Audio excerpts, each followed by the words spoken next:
Hello, I'm Ben Rice. I'm an attorney and a member of the Lawyers for Leopold Committee. And on September 16th, we hosted a Zoom video that follows this introduction, where experts and lawyers alike talk about what's going on in the Santa Cruz courts. Particularly interesting and important are the innovations that are taking place. One of the things you'll hear is one speaker after another describing how important John Leopold has been to getting those innovations up and running in our court system. Our first speaker is Larry Bigham. And Larry has been the public defender since 1975. He, his partners Jerry Christensen and John Minsloff, have not only taken some of the hardest cases, but they have created one of the finest public defender offices in the state of California. How do I know? I have served in that office 20-some years ago and watched that office as a lawyer in this community, and I've traveled all over the state of California and seen how public defender offices operate. There are very, very few that can match up with their office. Unfortunately, Larry's video didn't work, but his audio came through just fine. We hope you will find these talks interesting and informative, and of course we hope you'll support John Leopold. Thank you for that introduction. When after law school, I thought I was prepared to be a public defender, and I soon learned that a public health nurse or a public health doctor was better trained and qualified for the job than I. We didn't take courses in law school in addiction or mental illness or trauma or the effects of poverty or other adverse risk factors. And I think the justice system is generally pretty good at separating the innocent from the guilty, but it's not good at or effective in changing my clients' behavior going forward, my convicted clients. In the 70s and the 80s, and I'm old enough to know this, the court's mindless and mostly response to crime was jail and prison. It was very punitive. In my life, I've witnessed state prisons go from 13 to 35 prisons. Our prison population has grown from 20,000 inmates to 170 at one time, many for drug and alcohol related crimes. I think it's now at 120,000. The legislature and the courts were tough on crime. But what did we get for that prison expansion and that investment? We got a 70% failure rate for our state prison parolees. We got recycled clients in our overcrowded jails. Prisons and jail time without treatment only makes matters worse. And I learned today that it costs $81,000 a year to house a state prison inmate. And yet it only costs $6,500 to put someone on methadone maintenance treatment for a year. $1 invested for addiction treatment saves $7 in drug-related crimes and court costs. So we weren't really tough on crime back then, we were dumb on crime. And the criminal justice people finally and belatedly in the 90s and hence since then have reached out to experts in the healthcare system and the mental health care system, the drug and alcohol system, the educational system, and many talented community nonprofits, people who know far more than we lawyers about these issues. And as a result, we've had these collaborative courts, including many now in Santa Cruz County, which John was a firm believer in, for they bring a public health perspective to crimes that don't directly affect public safety. John also started and chaired our Smart on Crime committee locally, which tries to improve our justice system and provide better outcomes for everyone, really, from victims to the community to the defendants for their future. He's curious and extremely knowledgeable about criminal justice issues, and is always looking to restore restorative solutions in our county. The time now is ripe for more restorative solutions. Because of COVID, we have a huge backlog in our cases right now. In the courts, actually in life, you need deadlines to do deals. And in courts, the deadlines are jury trials. But we don't have jury trials now. Jurors don't want to come in because of fear of COVID or childcare issues for many who are teaching their kids at home. So we continue cases all the time. There's a huge backlog. I feel like we're running from an avalanche of crimes with no deadlines. And we need some exit ramps for misdemeanors and nonviolent felonies, in my opinion, so they can be resolved or mediated in a manner short of a jury trial, because they won't see a jury trial. The neighborhood court program, which John has promoted, is a welcome addition to our diversionary criminal justice tool shed, because we need programs like that to deal with this backlog. And all I want to say is John has been involved for years. He understands the issues and he cares. Speaking of other good programs, we've got the Veterans Treatment Program. And with that, I'm going to introduce my friend and colleague, Stony Brook. Stony gave me a resume, and if I read it, it would take 10 minutes. So I'm going to give you the abridged version. He was in the Marine Corps from 61 to 65. He was a retired police officer for about 30 years. He was the head of our district attorney's investigative unit at one time, I believe. He's a graduate of the FBI Academy. He's now a member of the County Human Services Commission. He was ex-president of the Veterans Memorial Building Board of Trustees. I could go on. He's the Rotarian of the Year. He's the Veteran of the Year. He's got more awards than anyone. He's a community hero, and he's the father and the facilitator of the Veterans Treatment Court. And I want to hand it over to you, Stony.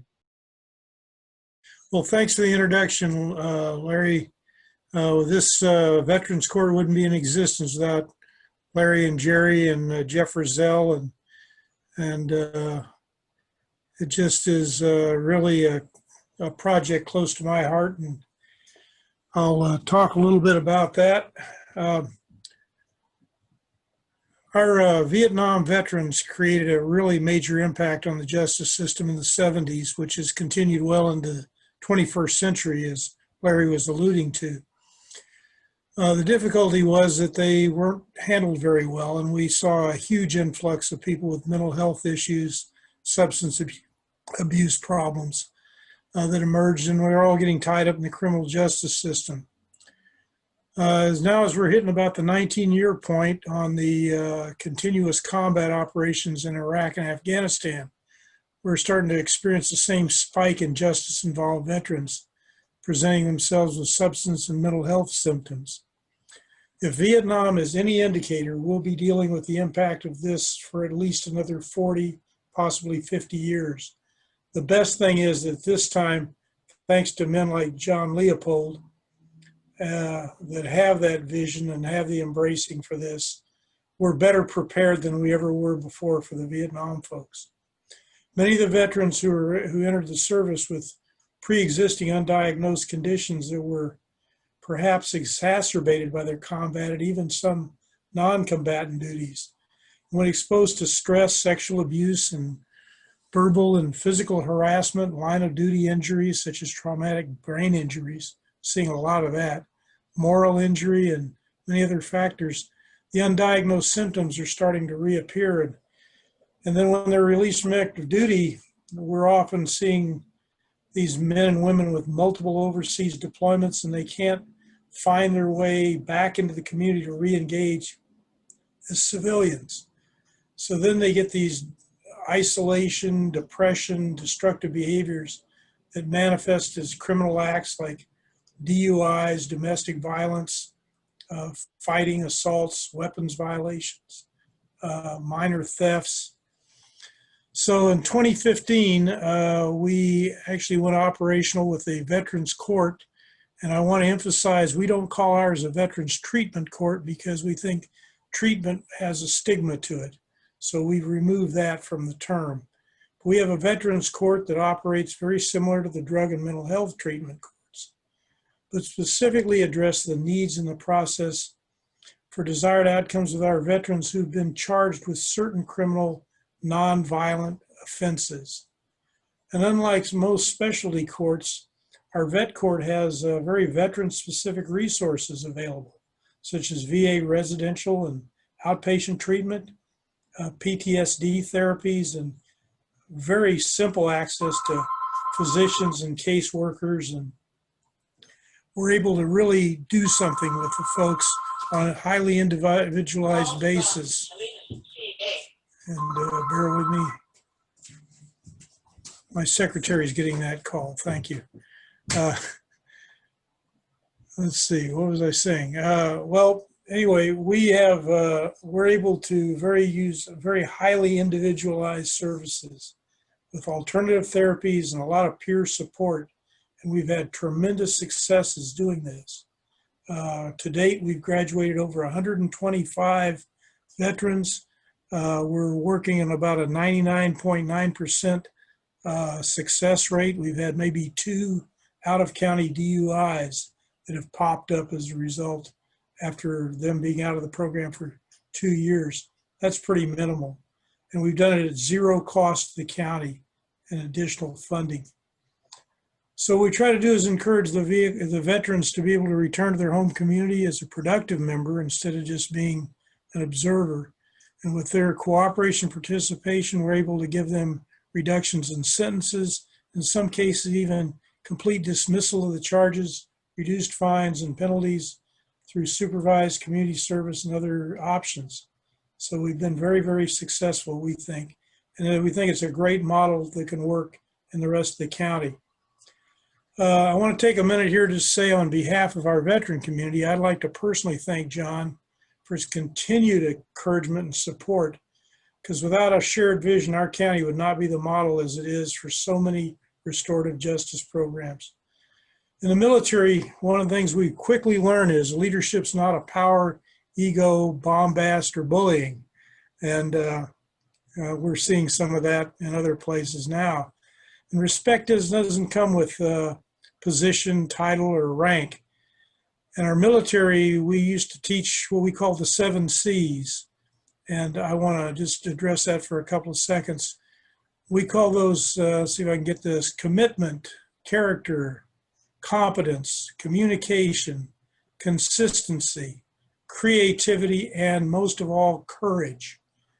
John, I have to say, is highly respected by the veterans community because he exhibits all of these qualities, because he's a boots on the ground kind of leader who observes, he listens, and he acts with what I would call the wisdom and compassion born only from experience. So thank you, John, for all your service and your support. Now, if I'd like to introduce Leslie Harris.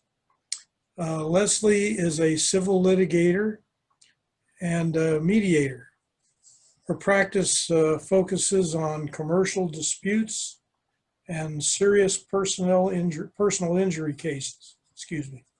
She's a volunteer with the Conflict Resolution Center in Santa Cruz and works both as a mediator of community and family disputes and as a facilitator of victim-offender dialogues. It's wonderful work. Leslie serves on the board of Friends of Santa Cruz County Parks, an organization that enhances our parks by fundraising and developing public and private partnerships, promotes inclusion by making playgrounds and programs accessible to all. Leslie serves on the committee of bringing Luna Fest, which is marvelous, to Santa Cruz each year. Luna Fest showcases women filmmakers, and the Santa Cruz event raises money for Women's Care, a local nonprofit organization providing services to women with cancer. And thank you, Leslie, for all that work you do. Thank you, Stoney, for that. And I would like to add one more C to the list of John's qualifications, and that is concern. I happen to be in John's district, so I'm a constituent, and I can tell you that over the years, when things come up in our district, in our neighborhood, which they do, and some serious things have come up, not only is John responsive, but he solicits the the feelings and the thoughts and the concerns of the community. So I have been to many community meetings with John.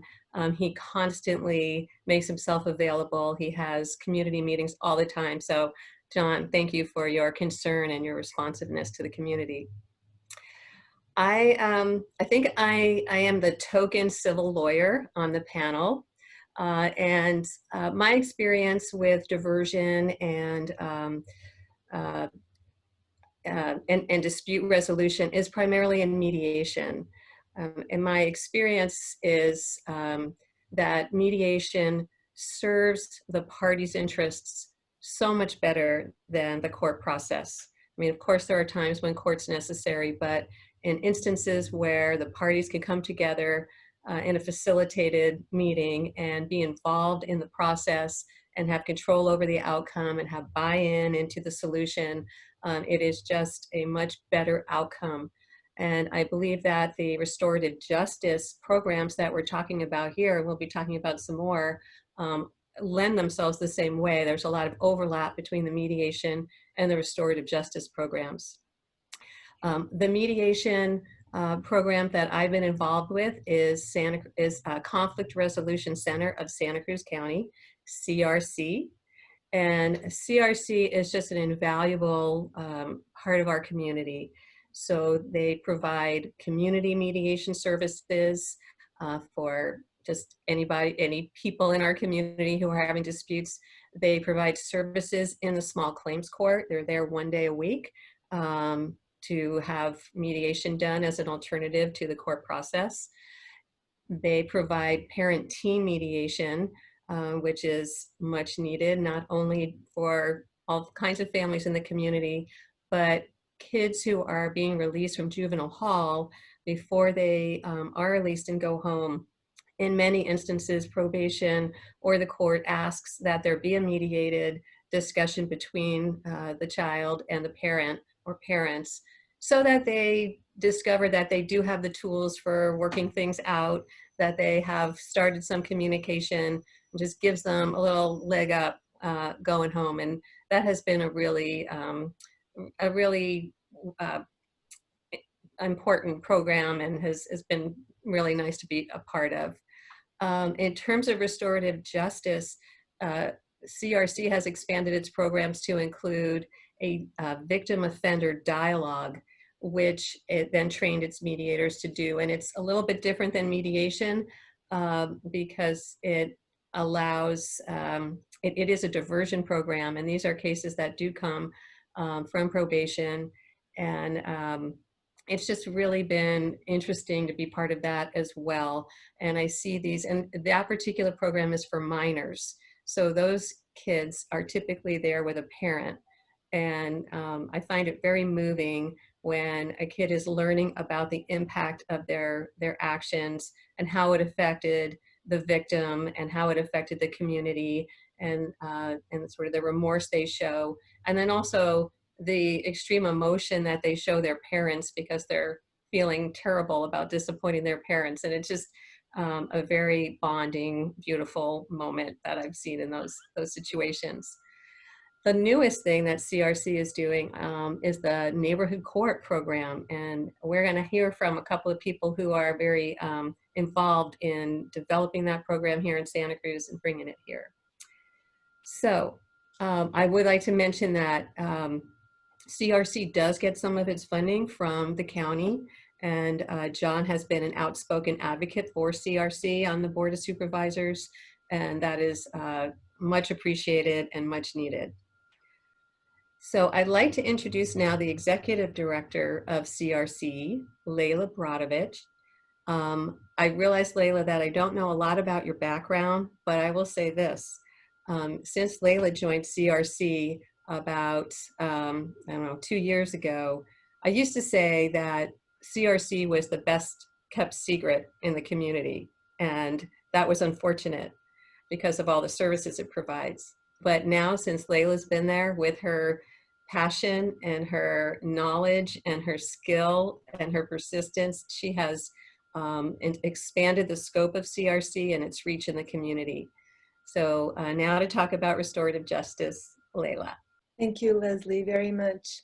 And thank you, John, and all of the organizers and all of the participants here today, taking the time at the end of the day for these extracurricular activities of learning more about our work, about our community, about our problems, about our solutions that were coming up. I am the executive director of the Conflict Resolution Center for about 2.5 years now, and I really come to this position with strong background, both personal and professional background in really in mediation, in conflict resolution, and more than anything, in really expansion as much as possible in the community peace building efforts through restorative justice, through restorative or transformational justice, as I like to really call it, because from all of the stories that we hear about this process, we hear about that transformation. So what is really, I just want to give a little bit of what restorative justice actually is. So it is different from the criminal legal system in that way. And we're very often, you know, especially now, it's very popular to talk about it, but what it actually is, it recognizes the wrongdoing as a harm that's done to people and communities. And then we shift the punitive paradigm toward healing and accountability. So at the core of restorative justice, it's all about relationships, and it's based on the philosophy that we're all interconnected and our actions impact each other. So, and it's, that is really, it's the restorative justice concepts are ancient concepts. They're not, you cannot say it's the new North American ways and whatever else. These are the ancient concepts that have been implemented in Native communities all over the world, even in the European Native communities as well as from around the world. So these are the main part of the restorative justice is that it is community focused, and the community involvement is necessary because we are all part of the community. So so comparing the restorative justice to the criminal legal system is the criminal legal system looks at what law was broken, and in the restorative justice, we look at who was harmed. In the criminal system, we look at who is guilty, who broke the law. And in the restorative justice, we look at what are the needs of the person that was harmed. And so in criminal system, we look at what punishment is deserved. And in the restorative justice, we look at whose obligation it is to meet those needs. So we change the narrative from the criminal system where the person spends all of their time trying to defend themselves, not to take a to avoid responsibility, to be punished by the state rather than, and then the victim is completely left out of the picture, to changing this paradigm to really look at every person there was a harm that was made. That doesn't mean that you're a bad person. And the harm that needs to be repaired is towards the person that was harmed, rather than a state versus a person. So those are the really biggest concepts. And most of our work in restorative justice is diversion programs, but we also do have, especially with the juvenile contracts, we do have some even victim offender dialogues that come as part of the probation terms. Those are still possible, those are still good. There's still a lot of action that these youth take in terms of accountability, about sharing what was going on for them, about listening to the victims also in that sense, rather than just dismissing it and trying to move on. They are definitely most effective as a diversion cases, because if we divert, the people do not, we keep people out of the criminal system. People do not continue having the record, and they're able to right their wrongs and continue with their life. So that's it. So that instead of crime as a violation of law and state, we look at crime as a violation of people and relationships. So Howard Zinn is one of the big restorative justice pioneers in this country. And he says that restorative justice is not blueprint or a map. Restorative justice is a compass, pointing a direction. So there's not a one model. It's a model. It's a compass by which we're guided, and our community does exactly that. And so from many years back, through our collaboration with the various county offices, we do the victim offender dialogue, we do these family mediations, and we'll probably start doing victim offender dialogues with the adult population as well.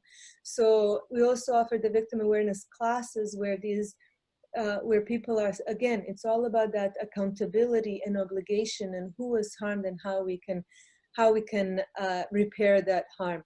And also a big community effort was also the blueprint for shared safety that was adopted by the county's community correction partnership that John is really at a key role in that.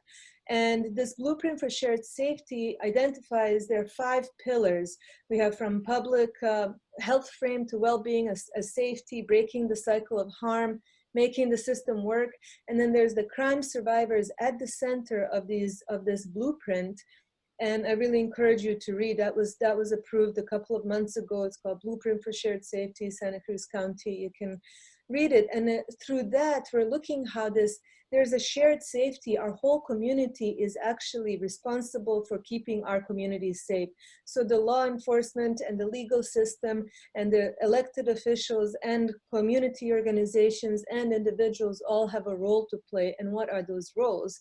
And we really need to look at these crime survivors at the center. So out of that concept, the neighborhood courts program model came out, and we're really excited to start implementing that. So with that, I will pass it back. Thank you very much for all of the support and all of the interest in the restorative justice work. Thank you, Layla. That was really informative and really interesting. To talk to us now about the neighborhood court program that's being developed here in Santa Cruz County, I'd like to introduce Elaine Johnson. You may have heard Elaine Johnson speaking passionately and eloquently at various events, as she does, including Judge Cogliotti's investiture. Mm-hmm. She is a graduate of the Monterey College of Law School, and she has directed her energy and her passion to community advocacy. Mm-hmm. She is one of those people who always steps up in a big way. Currently, she holds the position in the District Attorney's Office of Neighborhood Courts Program Coordinator. And here to talk about that is Elaine Johnson. Mm-hmm. Thank you, Leslie. And thank you for having me here this afternoon. On behalf of the District Attorney's Office, we say thank you. I wanted to echo what Larry Bingham said when he said neighborhood courts welcomes an addition to our tool shed. It's really good to hear that. You know, when I work on this program, neighborhood court to me is not just a job, it's a passion of mine.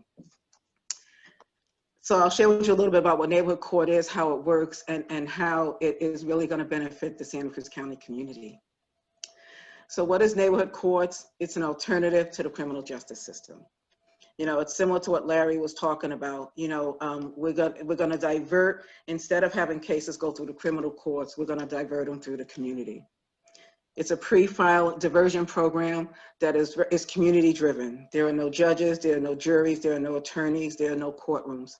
It's all community driven in a safe, comfortable environment.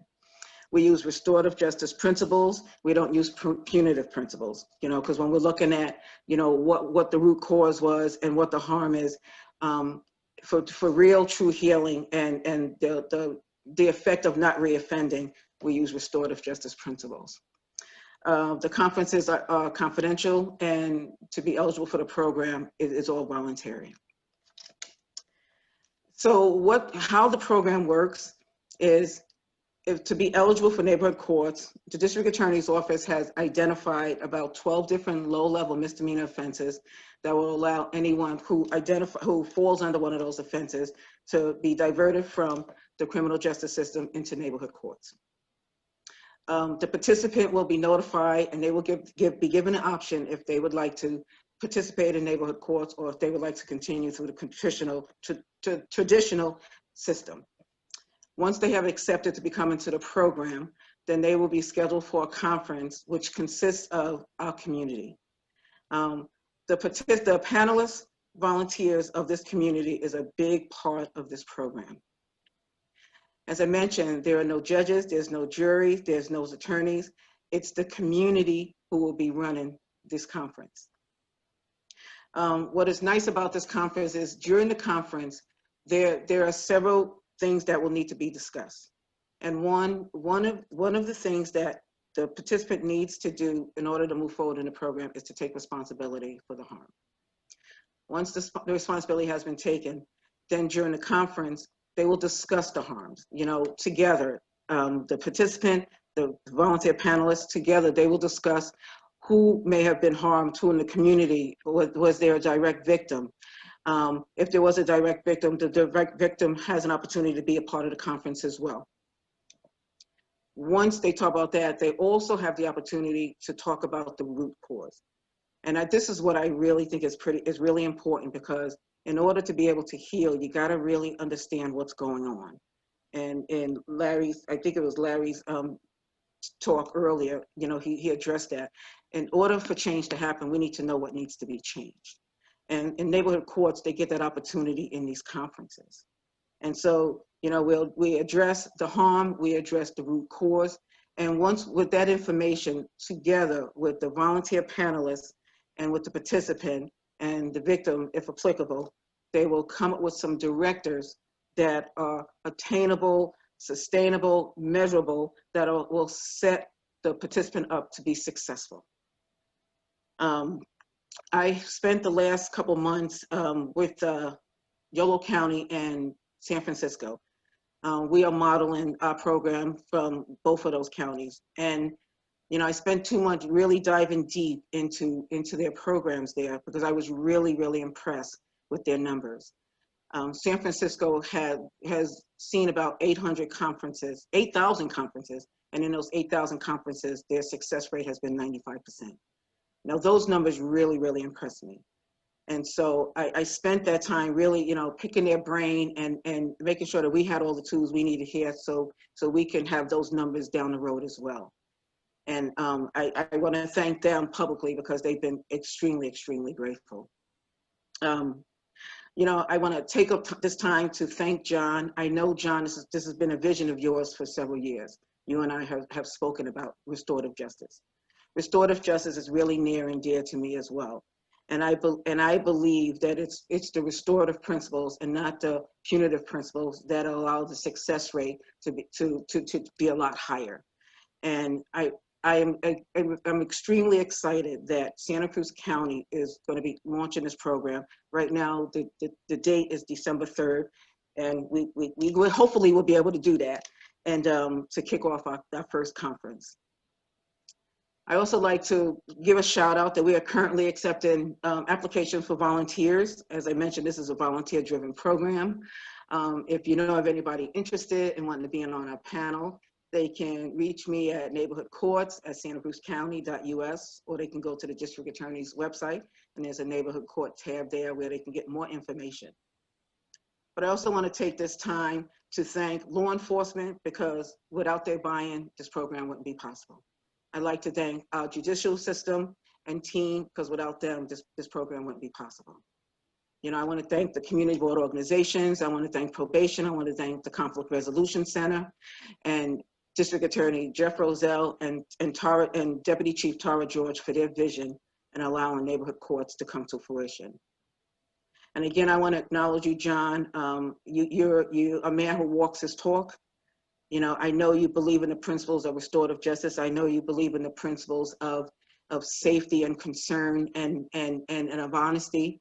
And I am really, really grateful to be here to share with you about neighborhood courts, and I look forward to us launching the program and this program being a great success in this community. So thank you very much for having me this afternoon. Thank you, Elaine. That makes me really excited about this program. Sounds amazing. I'd like to introduce next Cassie Gazapura. Cassie was a public defender for 4 years. She's currently working at Monarch Services. She has been involved in both local and state level justice reform efforts, and she created the Clean Slate program. She remains active in local level task force focused on restorative justice practices. Cassie? Thank you, Wesley. And thanks again to Layla and Elaine for sharing your efforts in bringing more restorative and transformative justice practices to Santa Cruz County. We need them so badly. And during my time at the Public Defender's Office and now at Monarch Services, I have worked alongside Supervisor Leopold on a number of criminal justice reform issues.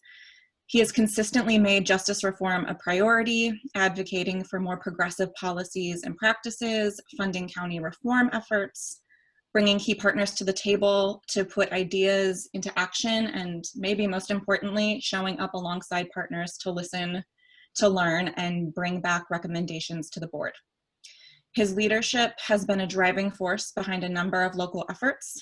In 2016, John led the board in funding a study on the unique challenges of women in the justice system, as well as their children. That study culminated in a report called Gender Matters by Dr. Susan Green and was presented to the board in 2017 or 2018. With support and advocacy from John, the findings of that report led to the creation of the Justice and Gender Task Force. That task force met for the past 2 years, bringing together a large collaborative of community-based organizations, county agencies, and justice leaders, including representatives from the court, the sheriff's office, the district attorney's office, the public defender's office. And in those meetings, we heard from both subject matter experts and individuals with lived experience on a variety of topics. And from those learnings, we created a series of recommendations on a number of topics related to things like sexual assault in custodial situations, barriers to re-entry upon release from custody, the impact of incarcerated parents on children, and issues with the current 52-week batterers intervention program for those convicted of domestic violence. John was a consistent presence at these meetings and was an integral part of ensuring that all of the task force's recommendations were ultimately adopted by the full board of supervisors. In large part due to John's leadership, the Justice and Gender Task Force is now transitioning into a county commission on justice and gender, replacing the older commission on domestic violence. And that should be up and running and prioritizing a handful of those recommendations from the task force later this year. John has also been a consistent advocate for bringing restorative justice practices to the community, both in his work with Smart on Crime, which Jay will speak to in a moment, and in supporting the DA's efforts to explore the neighborhood courts program, which is now about to launch, as you just heard. He's been a consistent advocate both at the board and broader community, and to the broader community of the various collaborative court models we have in Santa Cruz County, including championing behavioral health court, veterans court. And in addition to that, he's supported a number of efforts to explore alternatives to incarceration, implement bail reform, and adopt a public health approach to issues such as homelessness, mental health, and substance use. Supervisor Leopold's continued leadership is critical to moving these local justice reform efforts forward. And next up is Jay Rorty, a criminal defense lawyer locally and a 22-year resident of Santa Cruz. He is the former supervising attorney of the San Jose Federal Public Defender, former director of the National ACLU's Criminal Law Reform Project, and the founder of the San Francisco Public Defenders Police Misconduct Unit. Thank you, Cassie. I'm happy to participate in a group called Smart on Crime. Smart on Crime is a group convened by Supervisor Leopold in 2011 to generate perspectives and policies on criminal justice in Santa Cruz County. Smart on Crime consists of experts in the criminal justice system with diverse perspectives on criminal justice. It includes representatives of the Santa Cruz Probation Department, the Santa Cruz Criminal Justice, Criminal Defense Bar, including the Public Defender and Private Counsel, representatives of a number of nonprofits working in criminal justice, such as Monarch Services, United Way, Janus, and others, and sociologists and criminologists from the University of California, Santa Cruz, all of whom specialize in various areas of criminal justice. Smart on Crime strives to ensure public safety by using resources, public resources, tax resources, all kinds of community resources based on evidence-based practices that protect the public while striving to look for alternatives to incarceration. The Smart on Crime group has held public forums on restorative justice, state prison realignment, Proposition 47, Proposition 109, 209. And at these forums, judges, political actors, and community members educate the public and hear back from the public about these important issues, fostering community engagement on issues of criminal justice so that policymakers and the public can engage in continuing conversation about the importance of criminal justice and to develop policies together that will protect our community. All of these forums over the past 5 years have generated significant audiences, both in Santa Cruz County, and draw on representatives from such diverse backgrounds as United States district judges, other political actors from other jurisdictions, and representatives from other counties. There have been, I believe, 4 or 5 forums over time. But in addition to these forums, Smart on Crime has worked with John to generate policy initiatives, engaging with county law enforcement, the courts, and other actors in the criminal justice system to help guide the Board of Supervisors, City Council, and other political actors to protect public safety and work towards progressive criminal justice initiatives that will ensure that we don't rely on incarceration as the sole means to protect our community, but encourage offenders on paths towards rehabilitation and change. I believe John Leopold is the best candidate for his seat based on his experience and performance as a supervisor, but my endorsement is also based on my experience with John and Smart on Crime. Many political leaders generate their policies and their statements based on a fixed ideological perspective. They know where they're going, they start from one place, and they don't take in new information. Smart on Crime is an example of the way in which John is that rare leader who seeks to develop policy based on evidence-based practices and new information. John is always open to new ideas and looks to experts in every field, not just criminal justice, to develop his policies, to expand his own knowledge, and grow his own policy base so that he can best serve his community. It's now my privilege to introduce Supervisor John Leopold. John was first elected to the Santa Cruz County Board of Supervisors in November 2008. He represents the 1st District, which includes Live Oak, Soquel, and the Summit area. John previously served on the Community College, Cabrillo College Governing Board for 8 years. As member of the Board of Supervisors, John has worked with the community to develop effective vacation rental ordinance, sensible gun shop regulations, a set of budget policies that prioritize service to the community, and medical cannabis regulations. John led the board in banning fracking in Santa Cruz County, resulting in our county being the first in the state to do so. He's engaged hundreds of community members in developing community projects as part of the redevelopment agency and criminal justice reforms in response to the state prisons realignment. John lives in the Live Oak area with his wife, Teresa, and his 2 daughters, Rose and Anna. John, thank you for being here. Thank you very much, Jay, and thank you to all the speakers who preceded me. I'm a little intimidated even speaking at a Lawyers for Leopold event, just because you're all so well prepared when you go in front of a jury or a judge, and all I have to do is speak to people at the Board of Supervisors.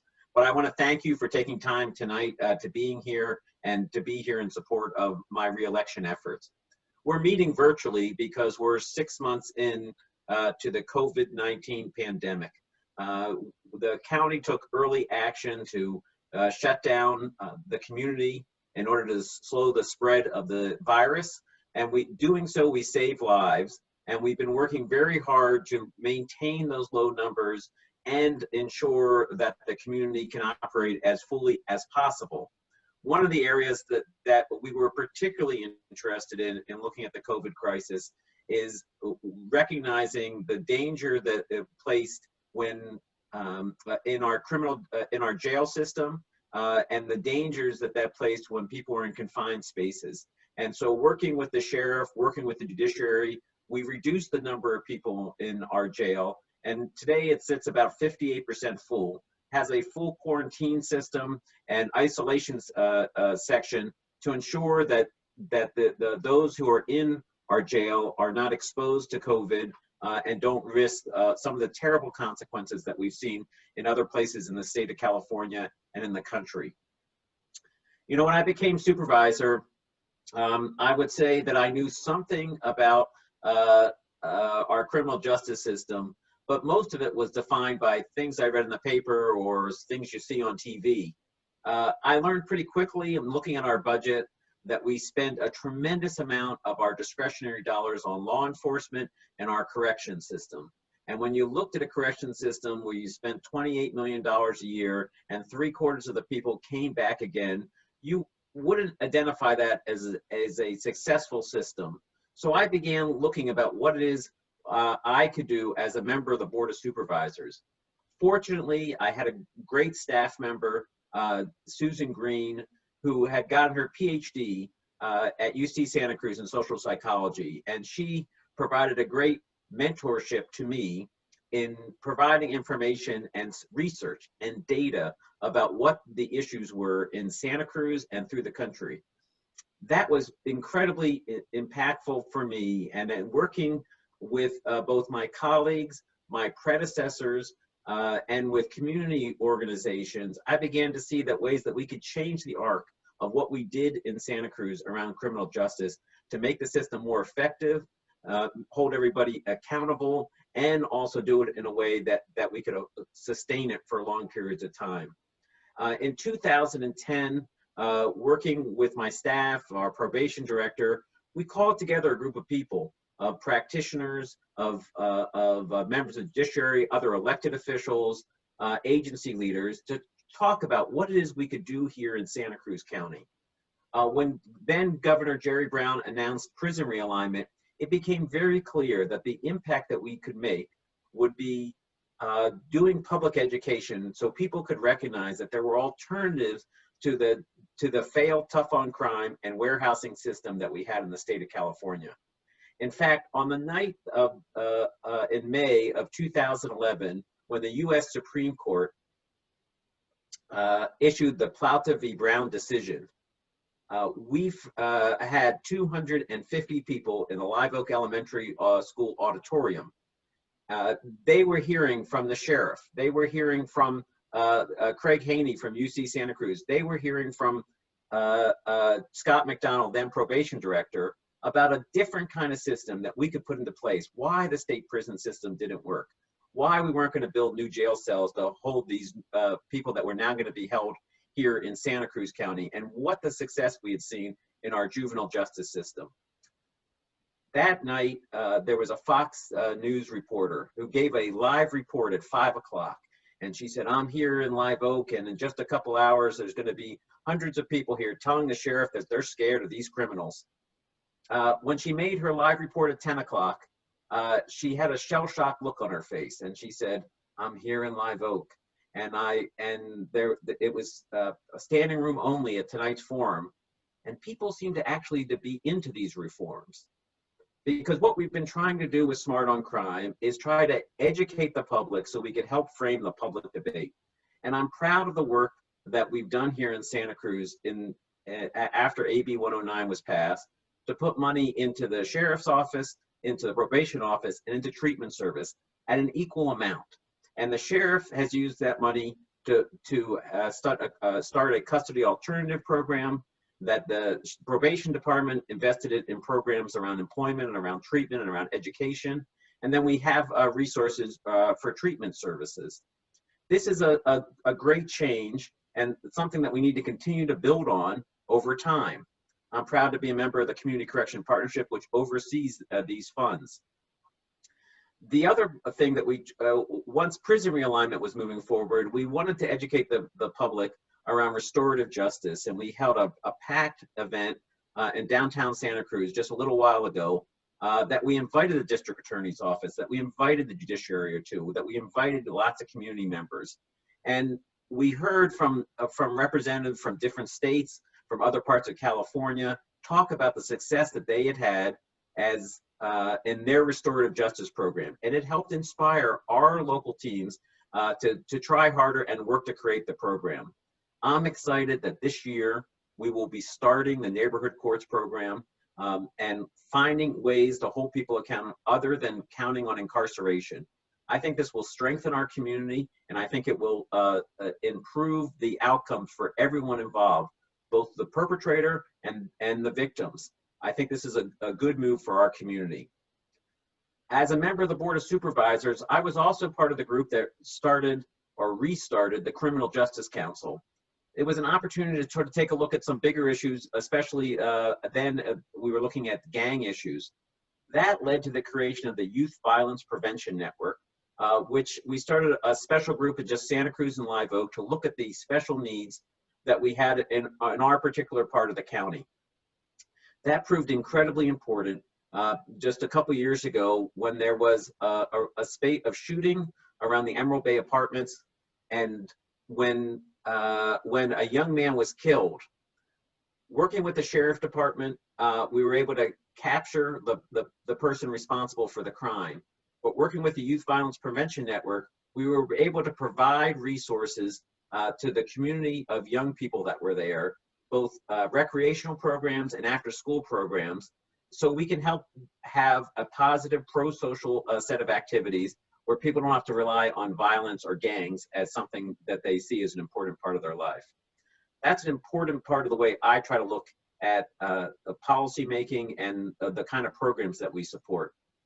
As mentioned by Cassie Gazapura, just a couple years ago, the board held its longest study session that we've had since I've been on the board around this particular issues of women in our criminal justice system. It was a fascinating discussion, and our board unanimously, at my suggestion, started the Justice and Gender Task Force, where we met monthly to talk about the particular issues, not just focusing on what happens at the jail, but what happens upstream. What kind of programs were there to support families?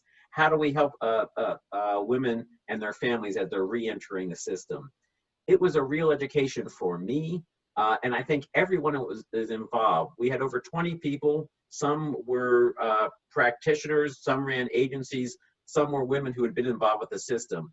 But I've never been involved with a group that after meeting monthly for 2 years, there were more people coming to the meetings than when we started. And so it was easy for me to go to the Board of Supervisors and ask them to make the Justice and Gender Commission a permanent part of our commission structure so we can continue to work on the recommendations from this task force and continue to study and work to end intergenerational incarceration and meet the unique gender-specific needs of women in Santa Cruz County.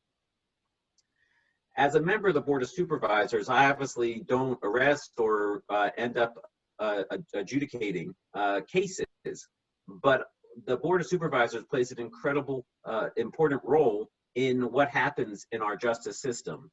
And when I take a look at what we see in our jail, we see a lot of people who are there for things that incarceration probably will not fix.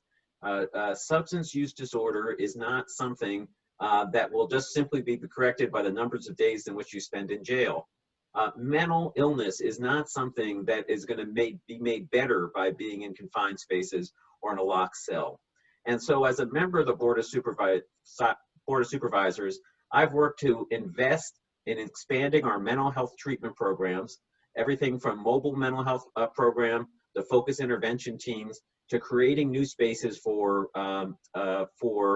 people suffering from mental illness, including a peer respite program like Second Story, as well as really increasing the number of treatment spots that we have for people suffering from substance use disorder. We know that here in Santa Cruz County that there are probably 20,000 people who are in need of some kind of substance use help. but we only had about 1,500 spaces.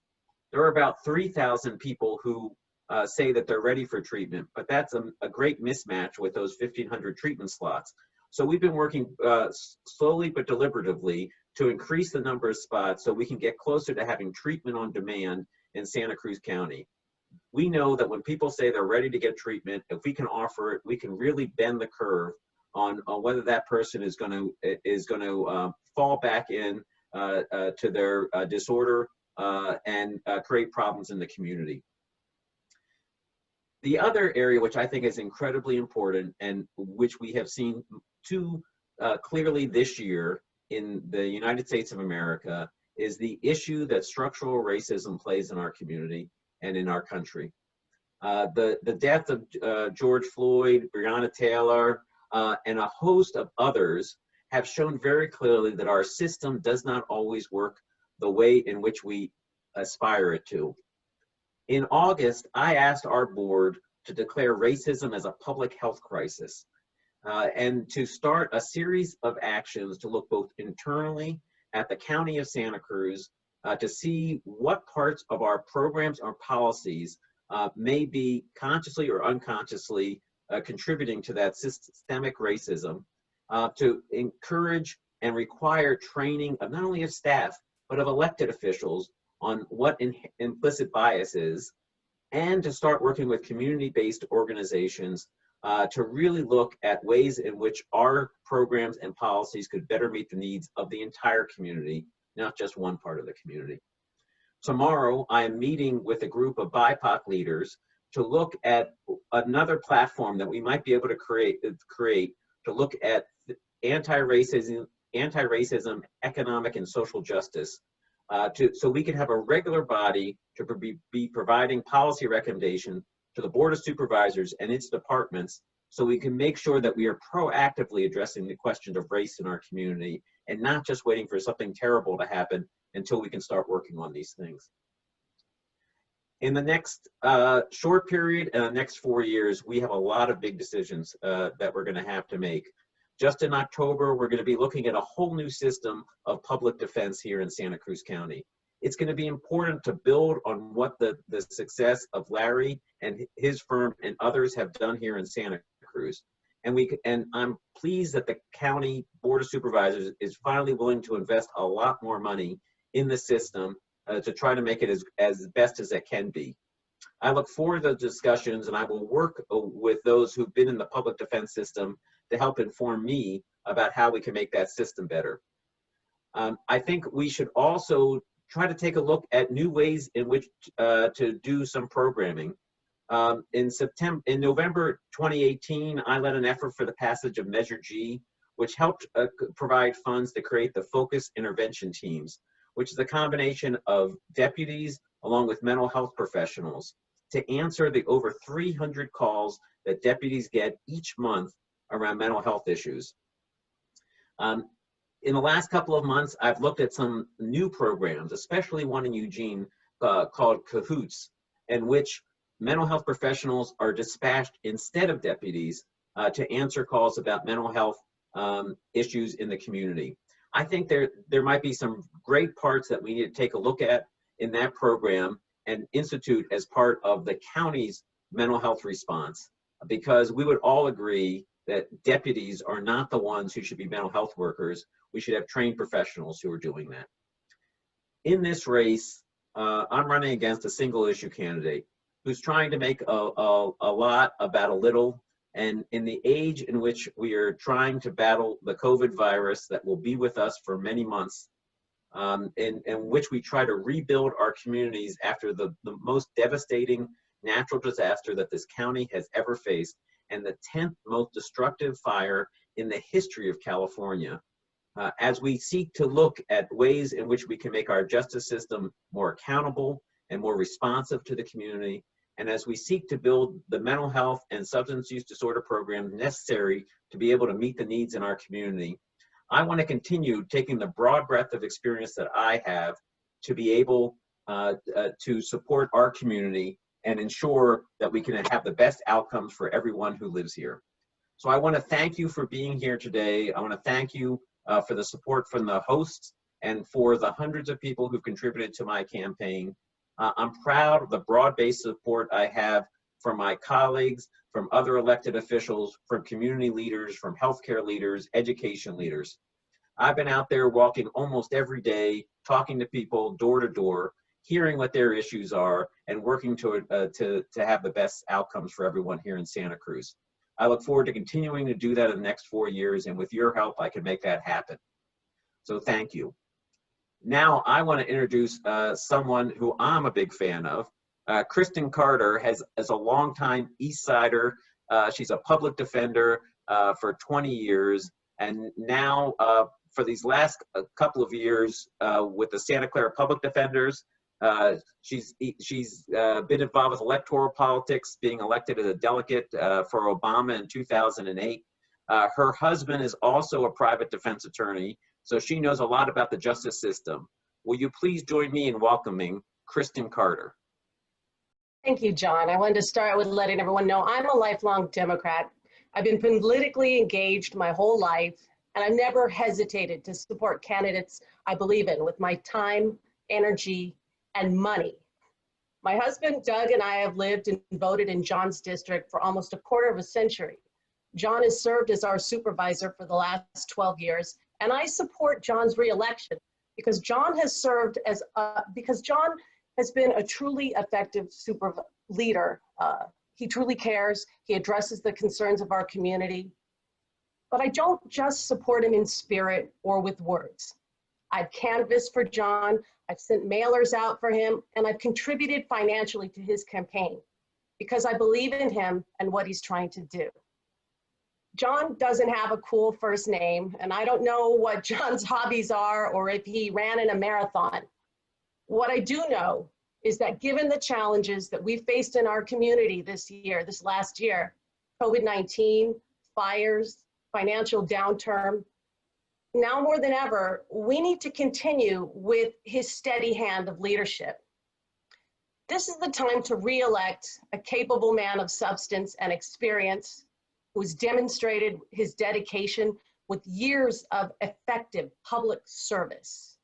A public servant with a record of action in our local environment, housing, school, health, and social justice issues. We need a proven fighter, not a dabbler. This is too important. Now, a successful re-election requires strong and organized grassroots organization. If you support John, good intentions and enthusiasm and your vote is not enough. Campaigns require money. This is an urgent call. His opponent has raised a lot of money. He's gained a lot of name recognition. And with the challenges of COVID, John can't run a typical campaign. He can't hold the same kind of events that he has in the past. He can't engage personally with the voters in the same way that he did back before March. John needs to send out over 15,000 mailers. He needs to have, those mailers need postage. He needs yard signs, brochures, and he can't do that without your help, your financial help. There used to be a sticker, and I think it might still be around, it says, think globally, but act locally. Do that here, do that now for John. Please go to friendsofjohnleopold.com and make a donation. Thank you. I just want to thank you for being here today. I again want to thank all the hosts and all the speakers who are powerful fighters for justice. Thank you for being here, and good evening, and thanks for being friends of John Leopold.